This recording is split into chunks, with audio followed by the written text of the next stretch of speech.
Democratic leaders have pressed Tom Steyer privately, urging him to tone down his campaign calling for President Trump's impeachment. They have prodded him in public, declaring on television that they consider impeachment an impractical idea. And party strategists have pleaded with Democratic candidates for Congress not to join in. But Mr. Steyer, a California billionaire and one of the Democratic Party's most prolific donors, has only intensified his attacks in recent weeks. Buoyed by tens of millions of dollars in television commercials financed out of his own pocket and starring him, Mr. Steyer has become one of Mr. Trump's most visible antagonists, firing up angry Democrats and unnerving his own party with the ferocity of his efforts. Mr. Steyer is likely to unsettle national Democrats further in the coming weeks, with a new phase of his campaign aimed at pushing lawmakers in solidly liberal seats to endorse impeachment. Having collected more than 4 million email addresses from people who signed an impeachment petition, Mr. Steyer has begun prodding those voters to call congressional offices and lobby them for support. In an interview, Mr. Steyer was dismissive of party leaders' reservations about making impeachment an issue in 2018. He described Mr. Trump as lawless and unfit for office, acknowledging the practical obstacles to impeachment. He said raising a popular outcry was a necessary first step. We're just telling the truth to the American people, and it's an important truth, Mr. Steyer said of his campaign. And if you don't think it's politically convenient for you, that's too bad. Already, Democrats acknowledge that Mr. Steyer has helped force impeachment into mainstream conversation, playing to a liberal base that has cheered confrontational tactics like the 3-day government shutdown. While Democrats intend to run on a fiercely anti-Trump message this year, party leaders envision a campaign of broad attacks on the president's economic agenda rather than a blunt force impeachment pledge. There is no realistic chance of impeaching Mr. Trump while Republicans control Congress, and Democrats from moderate and conservative districts fear the idea could alienate voters otherwise likely to vote their way in November. But the Democratic base, enraged by Mr. Trump and frustrated by party leaders counseling restraint, appears enthusiastically open to seeking the president's removal. A handful of Democratic congressional candidates in crucial states like California, Florida, Nevada, and Wisconsin have vowed to pursue impeachment if they are elected. That number is likely to grow during the coming season of Democratic primaries, in which throngs of candidates are competing for the affection of liberal voters who loathe the president. Mary Barzee Flores, a former circuit court judge who is one of more than a half-dozen Democrats seeking a Republican-held seat in Miami, said the issue had plainly resonated with voters in the area, where Mr. Trump is unpopular.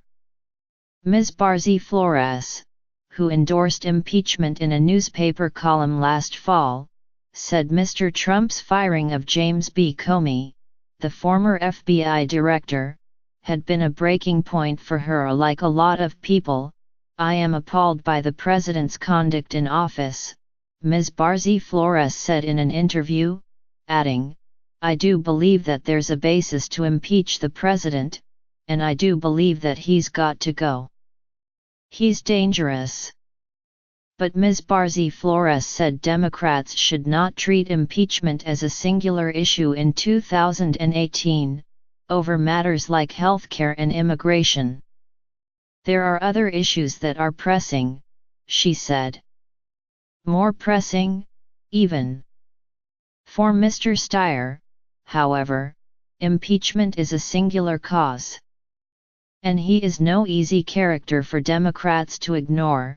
From his headquarters in a San Francisco office tower, Mr. Steyer, 60, has built a sprawling political operation with more than 200 staff members around the country, mostly employed by his flagship group, Next Gen America, which focuses on climate change. Mr. Steyer has amassed a mixed win-loss record over the years, along with a mercurial reputation among Democratic strategists. But he is nearly alone among Democratic donors in his willingness to spend money on a titanic scale. In 2016, Mr. Steyer spent more than $90 million supporting Democrats, and his checkbook may be critical to their efforts to capture Congress. Separate from the impeachment drive, Mr. Steyer, who made his fortune as a hedge fund investor, announced this month that he would spend $30 million on mobilizing young voters in 2018.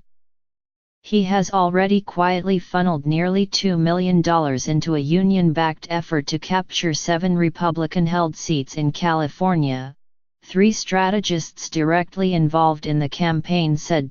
But on impeachment, Democrats in Congress have made no secret of their skepticism.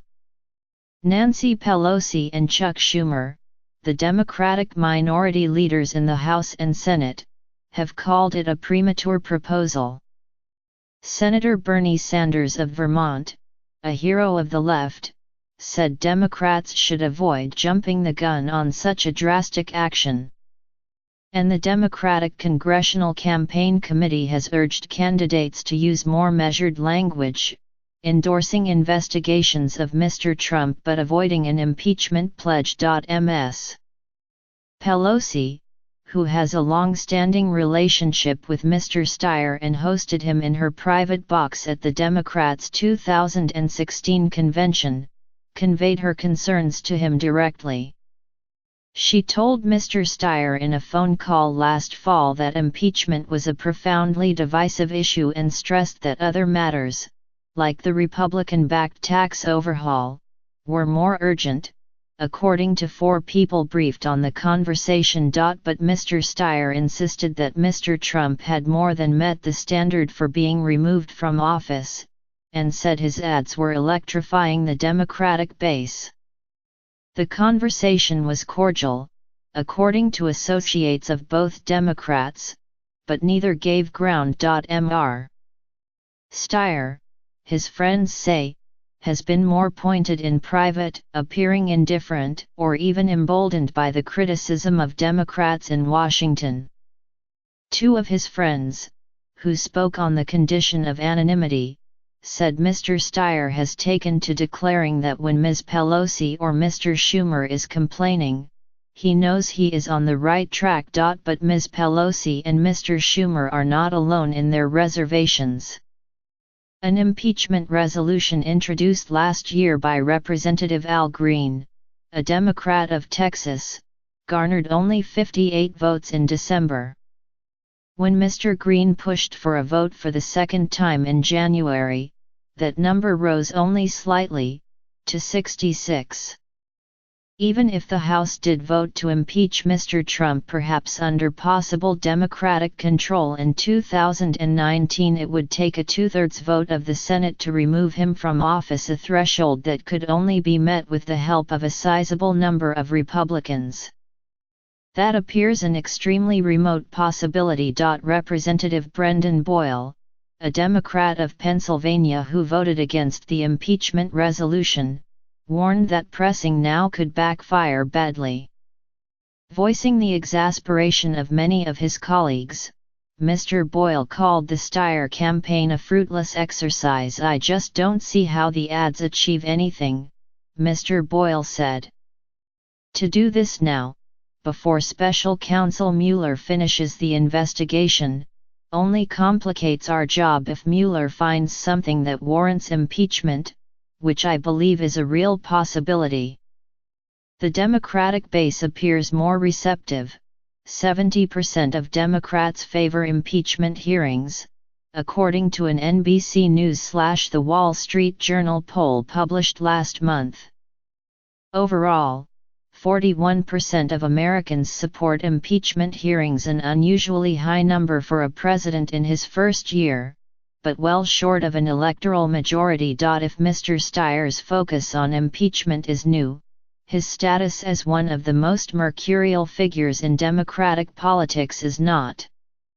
He has pursued a number of political adventures over the last few years, often hiring expensive consultants and spending heavily on advertising, and then abruptly moving on to an entirely new project. Last year, Mr. Steyer embarked on a kind of political star search, gathering national political strategists, including top advisors to Hillary Clinton and Barack Obama, to map out a run for governor or Senate. After briefly threatening to challenge Senator Dianne Feinstein, a fellow Democrat, Mr. Steyer abandoned plans to run for office in 2018. Former Representative Ellen Tauscher, a Northern California Democrat, said Mr. Steyer had plainly embraced a provocateur's role instead of putting his name on the ballot this year.